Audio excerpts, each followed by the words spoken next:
पे काम काम करेंगे हम? एप्लीकेशन सॉफ्टवेयर पे।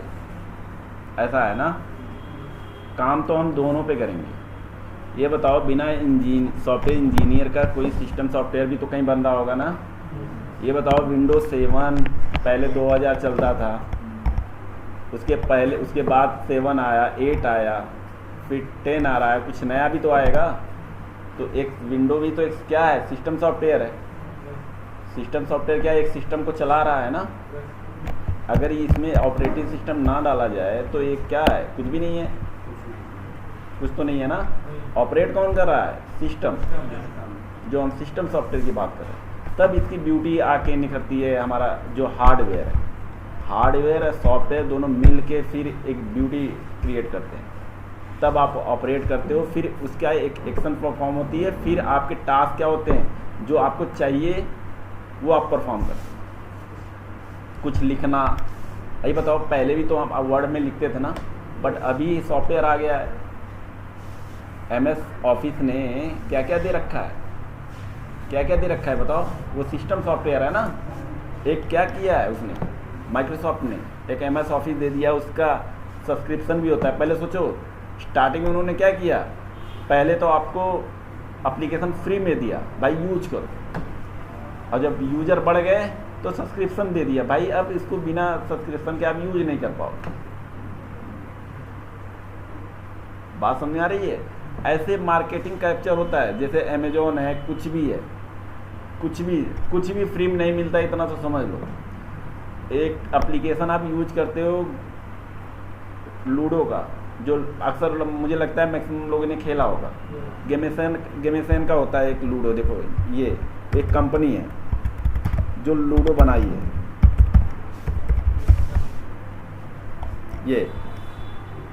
ये लूडो पॉपुलर, सबसे ज़्यादा पॉपुलर है। आप देखोगे प्ले स्टोर पे सबसे ज़्यादा डाउनलोड यही है। क्यों?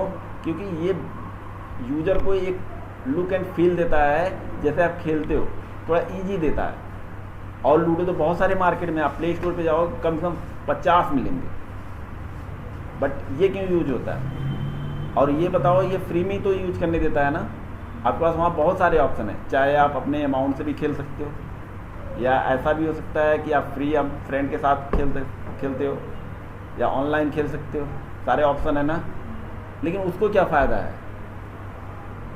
आपको तो फ्री दे रहा है ना, उसमें फ़ायदा क्या है? उस एप्लीकेशन का डेवलप करने के क्या फ़ायदा है? उसमें जानते हो कितने पैसे लगे होंगे उस एप्लीकेशन को डेवलप करने? 100 करोड़ से ऊपर लग सकते हैं। एक सॉफ्टवेयर इंजीनियर का ₹1,00,000 लेगा, 50,000 रुपये लेगा, तो उस एप्लीकेशन को बनाने के लिए 200 टीम लगी होगी कि नहीं लगी होगी? इंफ्रास्ट्रक्चर लगी होगी। तो मान लो 100 करोड़ रुपये। अब मान लो मेरे पास 100 करोड़ रुपये है, मैं एक एप्लीकेशन को डेवलप करने में लगा रहा हूँ, तो मुझे कुछ न कुछ इससे फ़ायदा होगा तभी तो लगाऊंगा। ये मार्केटिंग का स्ट्रेटेजी होता है। अब बताओ कैसे करें हम? अगर उस एप्लीकेशन उन्होंने बनाया है तो क्या पर्पज़ है? कोई बताएगा कि उससे उसे बेनिफिट क्या हो रहा है? जो फ्री में दे रहा है, उससे बेनिफिट क्या हो रहा है उससे? सॉरी, अच्छा, डाउनलोड करने से उसे नेट से क्या लेना देना?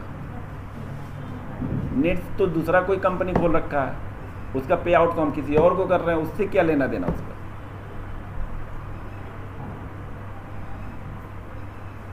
बेस्ट पार्ट है वहाँ पे जो भी एडवर्टाइजमेंट चलती है ना, 10 सेकेंड का कम से कम 30 लाख 40 लाख। आप देखो कितने एडवर्टाइजमेंट आते हैं वहाँ पे। यूट्यूब आप देखते हो ना, पैसे देते हो क्या कुछ?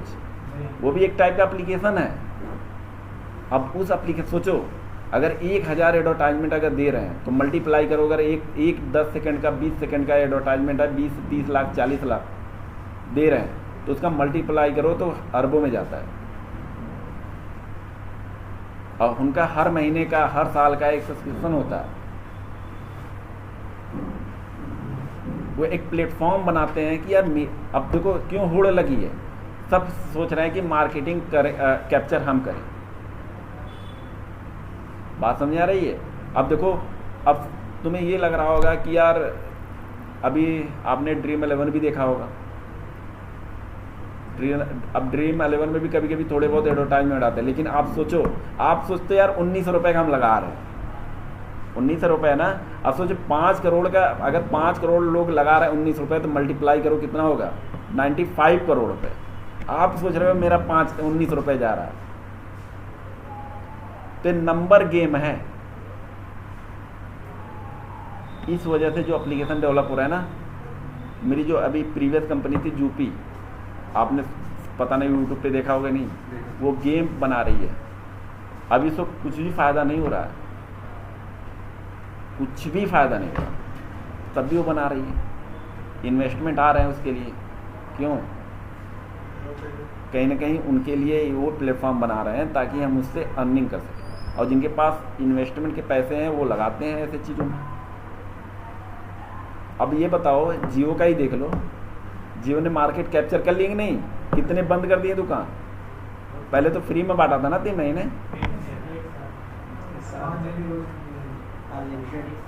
तो फिर सोचो फ्री में कुछ भी नहीं मिलता, इतना समझ।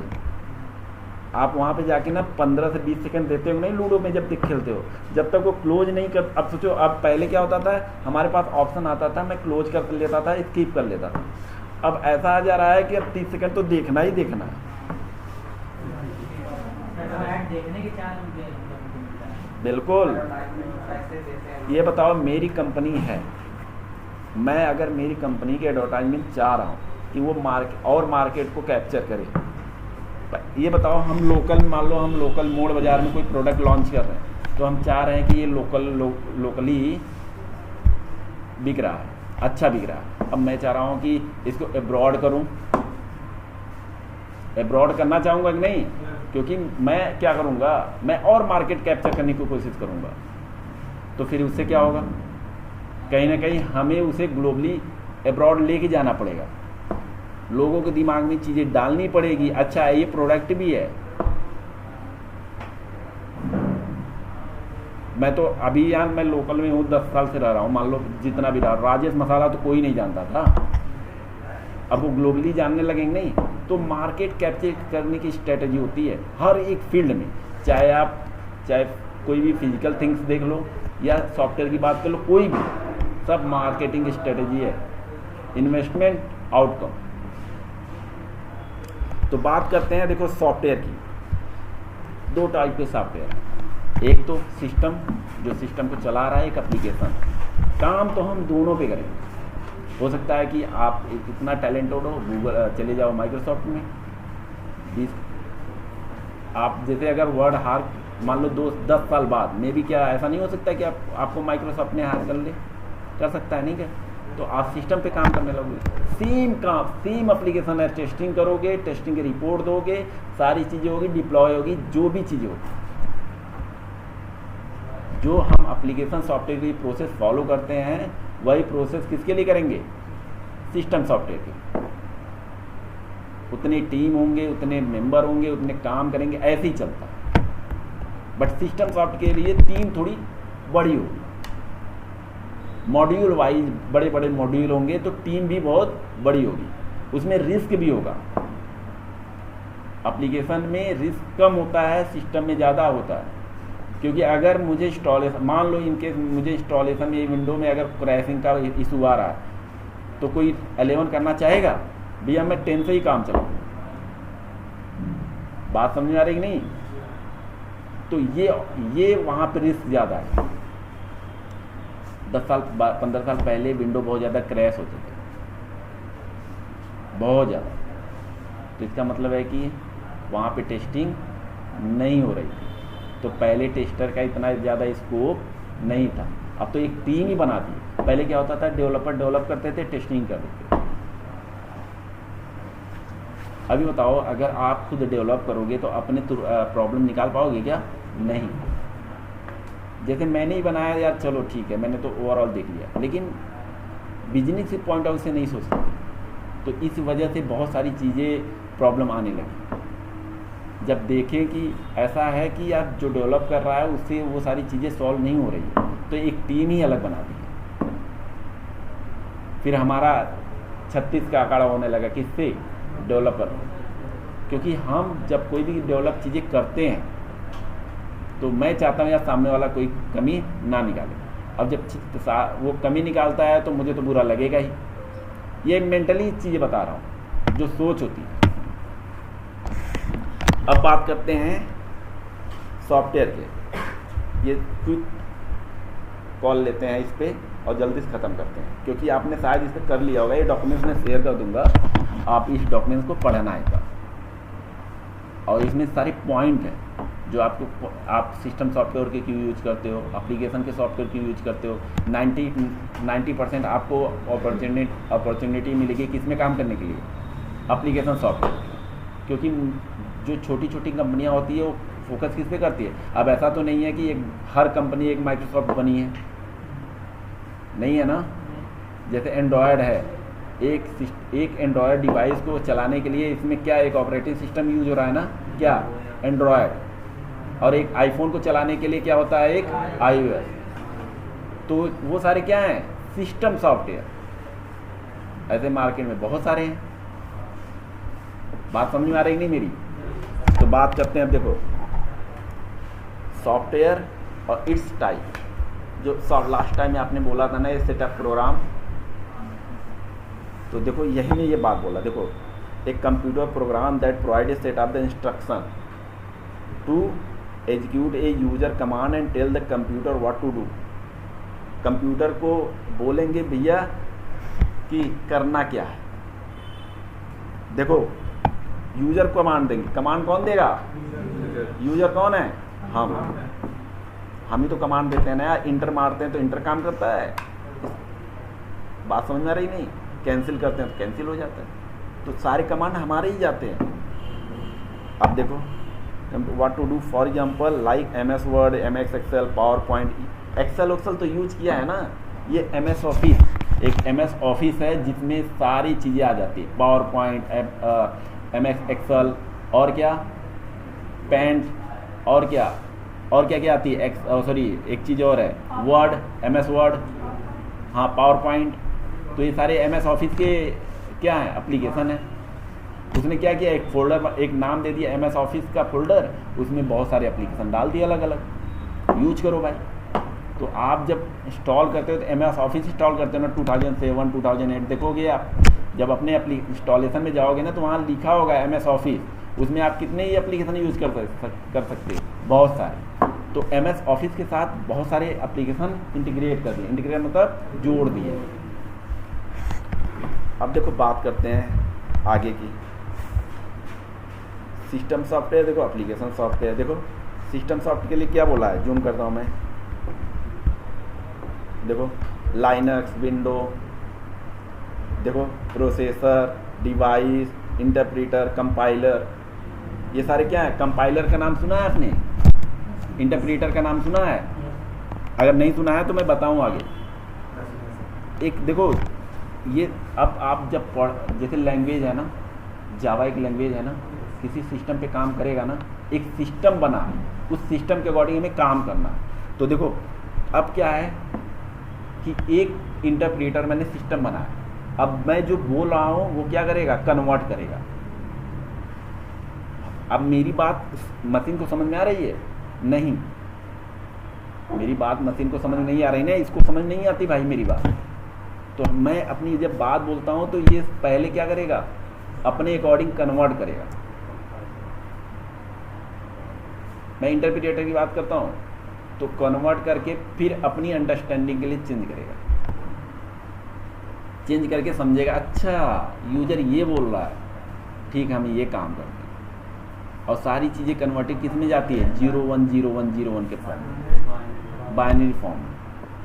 हम 10 देते हैं तो वो अपने आप को कन्वर्ट करके लेके जाता है बाइनरी। तो हमारा जो कंप्यूटर है वो केवल बाइनरी को समझता है, इतना समझ। हम कुछ भी देंगे लेकिन हमें क्या चाहिए, हमें ये भी चाहिए ना कि यार हम इसको दे रहे हैं तो ये अपना कुछ भी करे, हमें लेना देना नहीं, लेकिन मेरे को आउटपुट मेरे लैंग्वेज में चाहिए। तो देता है ना, देता ही नहीं देता है, ऐसे ही देखो। और अब देखो एप्लीकेशन सॉफ्टवेयर में क्या है, MS वर्ड है, फोटोशॉप है, ये सारी चीज़ें अपनी किसके लिए करते हो, एप्लीकेशन मतलब अपने काम के लिए जो एप्लीकेशन क्या मतलब होता है, कोई आप रिक्वेस्ट डालो आपका काम हो जाए। आप एप्लीकेशन जब देते हो तो क्या होता है, एक आपका रिक्वेस्ट होता है ना यार। जब आप एप्लीकेशन देते हो तो क्या लिखते हो कि टू सर, तो एप्लीकेशन मतलब क्या होता है, एक रिक्वेस्ट। किसी भी एप्लीकेशन को रिक्वेस्ट दे रहे हो, आपका काम कर रहे हो। अब देखो ये फोटोशॉप है, फोटोशॉप आप फोटो को अच्छे बना सकते हैं, तो सबके काम अलग अलग है ना। ये एप्लीकेशन है, ये आपके रिक्वेस्ट की जो भी आप टास्क दे रहे हो वो करके दे रहे हो।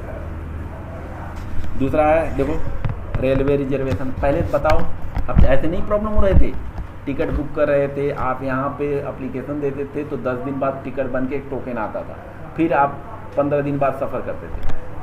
अभी बैठे हो 10 लगभग 1 मिनट, मुझे 1 मिनट भी मुश्किल, 1 मिनट तो लगेगा ही। 1 मिनट में आप टिकट बुक करो, अगले दिन सफ़र करो। आज का सफ़र करो अगर करना है तो।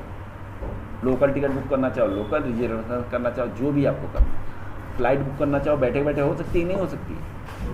तो ये सारी चीज़ें कहीं ना कहीं एप्लीकेशन सॉफ्टवेयर ने हमारे लाइफ में बहुत बड़ा चेंजेस लाया, एक रिवोल्यूशन लाया, पूरी लाइफ को चेंज कर दिया, समझ लो एक क्रांति लेके आया। पहले ऐसा नहीं था। बैठे बैठे आप 5 रुपए ट्रांसफ़र कर देते हो, 2 रुपए सब्जी हर एक दुकान पे देखते हो ना, गूगल पे, पेटीएम, ये सारी चीज़ें अगर आप यूज करते हो तो आपके लिए कितना आसान हो गया। नहीं तो बैंक में जाते थे ना।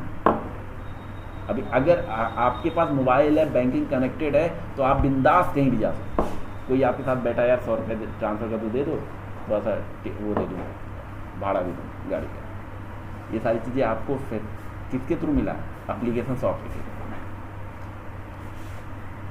इतना बात क्लियर हुआ? किसी को बात अगर नहीं समझ में आ रही तो पूछ सकता है। सॉरी, जो प्रोग्रामिंग सॉफ्टवेयर है वो एक प्रोग्राम है यार, उसके थ्रू जो सॉफ्टवेयर बनता है उसको हम दोनों बनाते हैं ना। अब जैसे देखो प्रोग्राम है, हम प्रोग्राम के थ्रू सॉफ्टवेयर बनाते हैं। अब 2 टाइप के सॉफ्टवेयर बन सकते हैं, सिस्टम सॉफ्टवेयर, एप्लीकेशन सॉफ्टवेयर। और जब सॉफ्टवेयर बनते हैं तो उसमें मल्टीपल लैंग्वेज यूज होते हैं। ऐसा नहीं है कि आप जावा ही यूज करते हैं। अभी क्या हो रहा है कि एप्लीकेशन की फिजिबिलिटी बढ़ाने के लिए हमने मल्टीपल लैंग्वेज यूज करना शुरू कर दिया, ताकि एप्लीकेशन इतना ज़्यादा प्रॉब्लम ना करे और थोड़ा इजी हो जाए, फास्टली हो जाए और डेवलपर को भी आसानी हो जाए। तो लोग अब पाइथन यूज करना शुरू कर दिए, जावा स्क्रिप्ट, जावा तो यूज ही कर रहे हैं। बहुत सारे लैंग्वेज है जो डेवलपर यूज करते हैं। अरे एक और है क्या नाम, नोड, जो जावा स्क्रिप्ट में लिखी जाती है, वो एप्लीकेशन हमेशा नोड में लिखते हैं। नोड किसको सपोर्ट करता है, जावा स्क्रिप्ट को। जब चीज़ें अभी धीरे धीरे करके चीज़ें आगे समझना शुरू कर दो। अब बात आगे करते हैं। देखो सिस्टम सॉफ्टवेयर क्या, system software is software that directly operate the computer hardware and provide the basic functionality to user as well to the other software operate smoothly. Other word, system software basically देखो ये सारी चीज़ें language है, आप पढ़ लेना। जो अभी बात हमने किया है ना सिस्टम को चलाने के लिए, वही बोला है और कुछ नहीं। देखो user as well to other software operate smoothly, या हार्डवेयर क्या करे, जो अपना काम करे स्मूथली, इसको चलाए, दैट इज सिस्टम सॉफ्टवेयर। अब आगे भी वही पूछा है। अब इसके फीचर को देखते हैं सिस्टम सॉफ्टवेयर के। देखो system software is closer to the computer system. दूसरा क्या है, software is written in low level language in general. System software is difficult to design and understand. इसके लिए काफ़ी, अब जैसे मान लो कोई ऐसा, जैसे कोई सॉफ्टवेयर इंजीनियर है, उसके पास वेल स्किल्ड होगा तब जाके ये सिस्टम सॉफ्टवेयर में उसका इन्वॉल्वमेंट होगा। बात समझ रहे, एक सिस्टम को आपको बनाना है, जो ऑलरेडी चल रहा है वो तो चले, जो नया फीचर ऐड कर रहे हो, नए वर्जन ला रहे हो, वो भी अच्छे से चलना चाहिए। तो इसके लिए क्या बोल रहा है, ये डिफिकल्ट है, तो इसके लिए प्रिकॉशन, रिस्क, सारी चीजें लेके चलते हैं। देखो system software is fast in speed, सही बात है। क्यों? क्योंकि हम जब इसको सिस्टम में डाल देते हैं ना, तो जैसे ही ओपन करोगे, देखो एक्सेल ओपन नहीं हो जाता। अब यही गूगल सीट यूज किया है, एक्सेल जैसे ही एक्सेल पे क्लिक करोगे ना तुरंत ओपन हो जाता है, आप यूज कर लो, क्योंकि वो सिस्टम के साथ कनेक्टेड है और ऑफलाइन यूज कर सकते हो। लेकिन अगर कोई एप्लीकेशन है उसको बिना ऑफलाइन यूज कर सकते हो, नेट चाहिए ना, तो इस वजह से वो क्या, ये सारा इसका सर्वर कहाँ होगा, सिस्टम में होगा। एक सिस्टम सॉफ्टवेयर का सर्वर कहाँ होगा, उसी सिस्टम में। तो एक्सेस आप बताओ उस रीच कहाँ तक पहुँच रहा है, डिस्टेंस मान लो इतना, जैसे क्लिक की ओपन हो गया। लेकिन एप्लीकेशन सॉफ्टवेयर जैसे ही ओपन करोगे, या तो नेट अच्छा हो और उसके बाद क्लिक करोगे तो वो सर्वर पे जाएगा। सर्वर समझते हो, जहाँ एप्लीकेशन रखते हैं, जैसे ही क्लिक करोगे वो रिस्पॉन्स जाएगा, रिक्वेस्ट जाएगी, फिर रिस्पॉन्स आएगा, फिर आपके पास वो पेजेस आएंगे जो आपने रिक्वेस्ट डाली है। होम पेज की डाली है, होम पेज क्या आएगा, आपने कोई आप कोई फॉर्म भरे हो तो उसका रिक्वेस्ट डालोगे तो वहाँ सर्वर। तो ऐसा देखे हो ना, जितनी आप रिक्वेस्ट डालते हो उसका रिस्पॉन्स थोड़ा टाइम के बाद आता है या कुछ सेकेंड के बाद आता है। या एप्लीकेशन की इतनी फीजिबिलिटी है, इतनी अच्छी नेट है आपकी, या एप्लीकेशन इतनी अच्छे से डेवलप हुआ है, सर्वर उसका इतना अच्छे से मैनेज किया गया है कि जैसे ही क्लिक करते हो विद इन सेकेंड आ जाता है। तो डिपेंड करता है कि सॉफ्टवेयर डेवलपमेंट कैसा हो रहा है इन्वायरमेंट। ठीक है, आगे देखते हैं। अब ये देखो, इसमें एक कहानी है। ठीक है, अब एप्लीकेशन सॉफ्टवेयर के बारे में थोड़ा बहुत देख लेते हैं, तो कहानी देख लेना। Software that perform special function, किसी एक स्पेशल टास्क के लिए किया जाए। पेटीएम क्या करोगे आप, गूगल पे क्या करोगे आप, इससे बताओ। कुछ ऐसा काम हो सकता है क्या कि हम कपड़े वहाँ से ऑर्डर कर लें? पेटीएम से गूगल पे से तो नहीं कर सकते, लेकिन उस गूगल पे में अगर फ्लिपकार्ट इंटीग्रेट है या दूसरा एप्लीकेशन इंटीग्रेट है तो उस पर जाके रीडायरेक्ट करेगा दूसरे साइट। तुम कभी देखो कि वहाँ पे देखोगे दुनिया भर के कमर्शियल एप्लीकेशन लिंक रहते हैं। अगर नहीं है तो जाके देखना, क्लिक करोगे तो वो रीडायरेक्ट कहाँ करेगा, गूगल पे नहीं, वो अपने साइट पे ले जाएगा। और इस गूगल पे को इससे फ़ायदा होता है, जितना रीडायरेक्शन परचेज होगा उसको मिलेगा। अब जैसे यूट्यूब पे, अच्छा एक यूट्यूब आपने अक्सर देखा होगा, तो यूट्यूब में एडवर्टाइजमेंट करते हैं, कहते हैं मैंने कमेंट बॉक्स में ये लिंक दे रखा है। इसका मतलब है क्या कि जब आप परचेज करोगे तो उसका 10% 20% उसको भी मिलेगा, और वो सारा डेटा जाता है कि मेरे लिंक से कितने लोग परचेज किए, और ऑटोमेटिकली उसके अकाउंट में पैसे आ जाते हैं। ऐसा होता है। ठीक है, अब ये भी एक कहानी है एप्लीकेशन में क्या क्या है। अब देखो डिफरेंस देखते हैं, डिफरेंस देख लेते हैं। और देखो सिस्टम सॉर्ट है, it is design to manage the resource of the computers in like memory and process management. क्योंकि ये एक सिस्टम में होता है, उसके दो चीज़ें मैनेज करना पड़ेगा, एक तो डिजाइन, एक तो मेमोरी। अगर आप एक मान लो, अगर इस सिस्टम में आपने मेमोरी एलोकेट नहीं कर रखी है तो कहाँ स्टोर करोगे? अब एग्जांपल मैं बताता हूँ कि आप मान लो 1 GB का मेमोरी रखे हो, ठीक है, उसमें 1.5 GB का मूवी डालने की कोशिश कर रहे हो, तो ले लेगा क्या? इनसफिशिएंट बैलेंस बताएगा ना, इनसफिशिएंट मेमोरी बताएगा ना। वही ये बोलना चाह रहा है कि मैनेज करना पड़ेगा क्या, मेमोरी की स्पेस की, वो मेमोरी। अब ये बताओ, एप्लीकेशन के कुछ न कुछ MB होते हैं ना, वो सिस्टम सॉफ्टवेयर भी देखो कहता है 2 GB का इंस्टॉल करो माइक्रोसॉफ्ट का ऑपरेटिंग सिस्टम, फिर अपने सिस्टम में इंस्टॉल करो। ऐसा होता है कि नहीं होता है? तो आपका सिस्टम जो हार्डवेयर है वो मेमोरी इतना एलोकेट करोगे तब जाके आपके सिस्टम में फिट बैठ पाएगा, वो अपना एक सर्वर क्रिएट कर पाएगा। और कौन सा सर्वर होगा? Local server. और वो फास्ट इसलिए होता है क्योंकि हम लोकली उसको एग्जीक्यूट करते हैं, एक्सेस करते हैं। कहाँ से? सिस्टम से ही ना। बात समझ में आ रही है? ठीक है, अब डिफरेंस देखते हैं। Retain in low level language, जो आपने इसके पहले पढ़ा है ना, वही चीज़ इसमें डिफरेंस बता रहा है। तो आप ये डॉक्यूमेंट्स मैं शेयर कर दूंगा ग्रुप में, तो आप देख लेना। ठीक है, ओके। अब आते हैं आर्किटेक्चर। आर्किटेक्चर में क्या है? अब इम्पोर्टेंट चीज़ ये है, जब कोई एप्लीकेशन बनता है ना उसके बहुत सारे क्या होते हैं कंपोनेंट। अभी मैं ये आपको टेस्टिंग के बारे में टी भी नहीं बता रहा, अभी मैंने टेस्टिंग का टी भी नहीं बताया है। इसके बाद आपका टेस्टिंग का स्टार्ट होगा, अपने टेस्टिंग एनवायरनमेंट में आओगे। इसके पहले आपको पास चीज़ें पता होनी चाहिए कि आपका बेसिक पिलर क्या है, कहाँ पे आप जाओगे करने के लिए, किसके लिए जाओगे। तो आते हैं सॉफ्टवेयर आर्किटेक्चर पे, 1 tyre 2 tyre 3 tyre n tyre. एक एप्लीकेशन कोई बनता है ना तो उसे मल्टीपल लेयर ऐड कर देते हैं। अब मैं सर्वर की बात कर रहा था ना, मैं डेटा लेयर की बात कर रहा था, नहीं, डेटा बेस भी होता है जहाँ पे डेटा रखते हैं। अगर कोई एप्लीकेशन एक्सेस कर रहे हो, ठीक है, तो वो एप्लीकेशन में बहुत सारे क्या होते हैं डेटा। और सपोज मान लो यार कि आप कोई फॉर्म भर रहे हो या कोई एप्लीकेशन मान लो कोई एप्लीकेशन यूज कर रहे हो, ठीक है, या आप एक टिकट ही भी, चलो एक सिंपल सा एग्जांपल, आपने कोई एक IRCTC पे जाके टिकट बुक किया, ठीक है, तो जब टिकट बुक किया तो एनी टाइम जाके आप एक्सेस कर लेते हो ना, कभी भी जाके IRCTC पे लॉगिन करो, अपने टिकट डाउनलोड करो, कितनी बार डाउनलोड करो या जितनी बार चाहो तो एक्सेस करके देख सकते हो ये टिकट मेरा। बताओ कैसे? वो कहीं ना कहीं एप्लीकेशन इंटीग्रेट है कहाँ से, डेटाबेस से। वो आपका सारा डेटा कहाँ रिसोर्स रखा है, IRCTC के डेटाबेस से, और डेटाबेस कहीं ना कहीं सर्वर से कनेक्टेड है।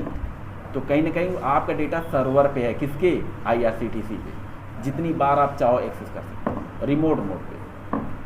तो उस लेयर की बात है। तो एक प्रेजेंटेशन लेयर होता है, प्रेजेंटेशन मतलब GUI, ग्राफिकल यूजर इंटरफेस। जब आप एप्लीकेशन एक्सेस करते हो तो आपका क्या है, प्रेजेंटेशन लेयर। पीछे क्या काम कर रहा है आपको कुछ पता है, कैसे काम कर रहा है एप्लीकेशन, या क्या क्या हो रहा है अंदर कुछ पता है? आप तो अच्छे से गूगल पे किए, 10 रुपये ट्रांसफर किए, हो गया सामने वाले को, बस मैसेज कर दिए, देखो वो भी UI देख रहा, आप भी UI देख रहे हो। पीछे क्या कांड हो रहा है आपने देखा? कुछ भी नहीं हो रहा, देखा ना। तो ऐसा, तो प्रेजेंटेशन मतलब एक यूजर अपना UI देख सकता है किसी एप्लीकेशन का। दूसरा एप्लीकेशन लेयर। अब एक एप्लीकेशन बन रहा है तो कहीं ना कहीं एक लेयर क्रिएट करते हैं जहाँ पे एप्लीकेशन को हमें रखना है। उसके साथ बहुत सारे क्या होंगे, इंटीग्रेटेड होंगे पेजेस। एक तो हम UI पे देख रहे हैं ना, दूसरा उसके फंक्शनैलिटी तो होंगे, वो सारी लेयर एक दूसरे से ऐड होंगे ना, उसकी फंक्शनैलिटी क्या होगी, एप्लीकेशन से जुड़ी होगी। इंटीग्रेट मतलब जुड़ी होगी।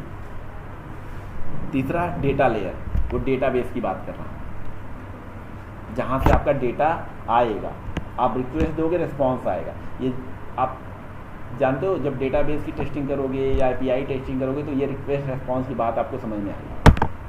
अभी आप इतना समझ लो कि जब कोई भी चीज़ें आप एक्सेस करना चाह रहे हो तो रिक्वेस्ट रेज करोगे तो रिस्पॉन्स आएगा कहीं ना कहीं। अभी क्लियर हो रहा है नहीं आप लोगों को? ठीक है। अब ये 3 इंपॉर्टेंट आर्किटेक्चर है किसके, एक एप्लीकेशन को बनाने के लिए, एक सॉफ्टवेयर को बनाने के लिए 3 आर्किटेक्चर कंपोनेंट इंपॉर्टेंट है। अब एप्लीकेशन बनाने के 3 तरीके, 1 टायर 2 टायर 3 टायर। कोई एक ऐसा एप्लीकेशन है जो 1 टायर है, भैया डेटाबेस नहीं चाहिए, जो आ रहा है उसी लेयर में। 2 टायर क्या है देखो, also known as the client layer. The topmost layer of the application is the layer we see when we use the software. By using the layer we can access the web pages की बात कर रहा है ना, वही UI की बात कर रहा है। ये देखो यार, मैं आपको ऐसे दिखाता हूँ,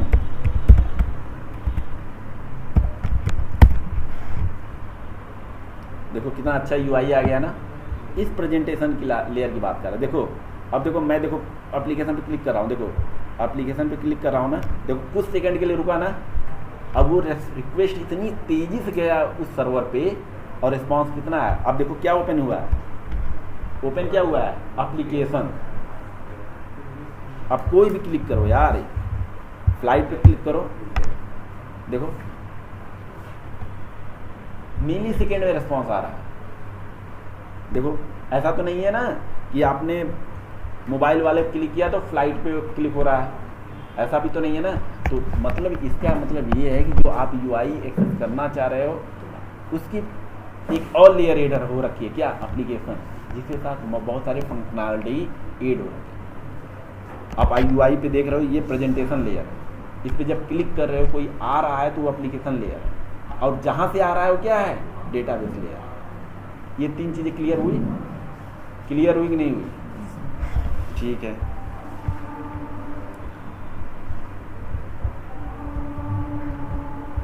ये पहले लॉग आउट। चलो ये तीन चीज़ें डाउनलोड कर लिया हो ना, 2 डॉक्यूमेंट्स आपस में शेयर कर लेना, ठीक है। और कल आपका मेन चीज़ें स्टार्ट करते हैं, टेस्टिंग, ठीक है। ये एक बार देख लेना। देखो थर्ड वाला, देखो क्या हुआ, कुछ हुआ क्या? ठीक है, देखो एप्लीकेशन लेयर एक बार देखते हैं।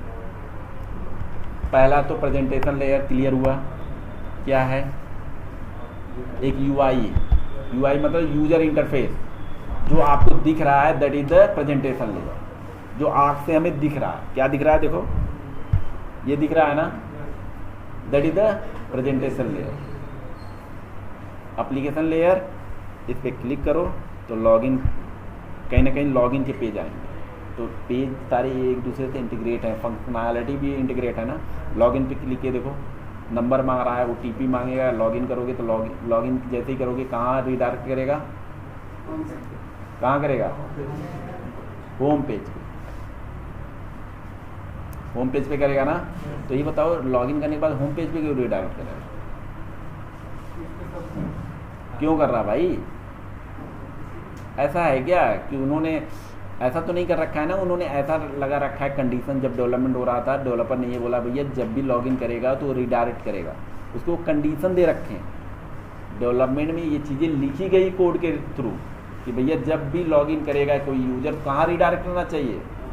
अगर वो नहीं करना चाह रहा है तो, अगर वो चाह रहा है भैया होम पेज पे नहीं, एप्लीकेशन वाले पेज पे रीडायरेक्ट करे, हो सकता है, हो सकता है कि नहीं हो सकता? हो सकता है भाई। जब ये कर सकता है कि होम पेज पे रीडायरेक्ट करे, तो ये नहीं कर सकता किसी भी पेज पे रीडायरेक्ट करे? कर सकता है, बिल्कुल कर सकता है,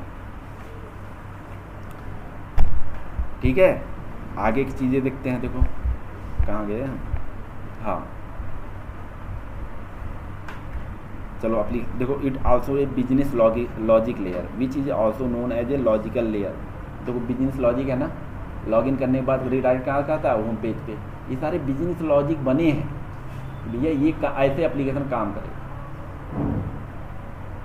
अगर हम बिजनेस लॉजिक क्या है कि एक फ्लिपकार्ट पे अगर हम कोई जाके प्रोडक्ट सेलेक्ट कर रहे हैं, सेलेक्ट करके हम ऐड कर रहे हैं, तो कार्ट पे जाके कहाँ हो जाए, ऐड हो जाए।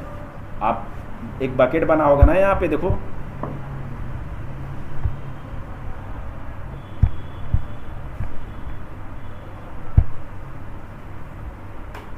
ये कार्ड दिख रहा है आपको कॉर्नर पे, जूम करता हूँ, ये देखो कहाँ गया, ये कार्ड कॉर्नर में दिख रहा है, बकेट की तरह बना है। जैसे ही आप कोई प्रोडक्ट ऐड करोगे तो वहाँ पे जाके 1 दिखेगा। चलो ऐड करते हैं, मुझे लगता है कि लॉगिन मांगने लगेगा।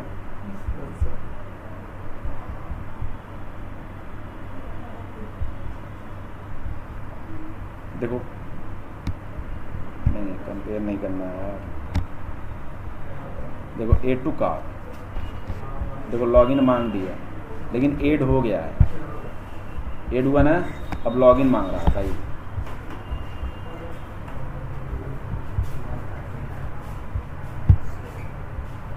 देखो 1 दिख रहा है ना, ऐसे ही ऐड करते जाओ, ठीक है। ये हो गया एप्लीकेशन लेयर। देखो जीमेल लॉगिन पेज देखो, as per the Gmail login page example one the user click on the login button the application layer interact with the database layer and the send the required information to the presentation layer. मैंने कुछ गलत बताया क्या? अब क्या बोल रहा है कि यूआई पे आपने कोई ऐड किया, वो डेटाबेस से जाके आपकी जो एप्लीकेशन लेयर है वो क्या करता है, रीडायरेक्ट वो जाता है कहाँ पे, रिक्वेस्ट जाती है डेटाबेस पे, डेटा लेयर पे, वहाँ से रिस्पॉन्स आता है, तब जाके देखो काम करता है। देखो यहाँ पे database layer send the required information to the presentation. जैसे ही डेटाबेस से इन्फॉर्मेशन आती है, कहाँ दिखता है आपको, यूआई पे दिखता है ना। ये कहने के इसके बैकग्राउंड में हो, सॉरी इसके बैकग्राउंड में हो रहा है ये चीज़, ये एक्शन परफॉर्म हो रहा है, ये एक्शन परफॉर्म हो रहा है, ठीक है। अब देखो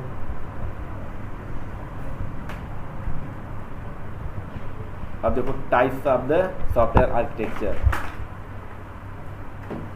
देखो 1 टायर 2 टायर 3 टायर, ये कल डिस्कस करते हैं, ठीक है, कल डिस्कस करते हैं। और एक चीज़ और, एक डॉक्यूमेंट्स और है 7 प्रिंसिपल, हमारी टेस्टिंग का समझ लो ये पिलर है टेस्टिंग का, और किसी का नहीं, ऐसा नहीं डेवलपमेंट का जाओगे, किसी का भी, केवल टेस्टिंग का है। ये 7 प्रिंसिपल है किसका, सॉफ्ट, देखो लिखा भी है। अच्छा ये बताओ, कोई काम करते हो तो हम रूल फॉलो करते हैं ना, नियम फॉलो करते हैं ना। अपने टेस्टिंग में भी पहले कोई भी काम करने से पहले हमें क्या मालूम होना चाहिए, रूल। अगर आपको रूल्स नहीं पता है तो करोगे क्या? आपको अगर चीज़ें नहीं पता है तो क्या करने जाओगे टेस्टिंग में? तो हम कल ख़त्म करेंगे। आप एक बार 1 लेयर 2 लेयर 3 लेयर हम आपसे पूछेंगे, ठीक है। डॉक्यूमेंट्स है, ऐसा तो नहीं आपको लिखना है, पढ़ना है, समझना है और मेरे को एक्सप्लेन करके बताना। अभी नहीं बता रहा हूँ, कल बताऊँगा 1 लेयर 2 लेयर। लेकिन आपको ये समझना है कि 1 लेयर 2 लेयर है क्या, पढ़ के समझना। आप थोड़ा सा डॉक्यूमेंट भी पढ़ना शुरू कर दो, क्योंकि जब आपको रिक्वायरमेंट आएगी तो ऐसे डॉक्यूमेंट्स पढ़ने की आदत डालो। क्लियर? तो तीसरा, अगर कोशिश करो तो प्रिंसिपल देख लो, नहीं प्रिंसिपल का कल क्लास होगा। और वेरी वेरी वेरी इम्पोर्टेंट ये है क्लास है, किसका, प्रिंसिपल का। यहाँ से अपना हम स्टार्ट करेंगे गियर, किसमें, मैनुअल टेस्टिंग, ठीक है।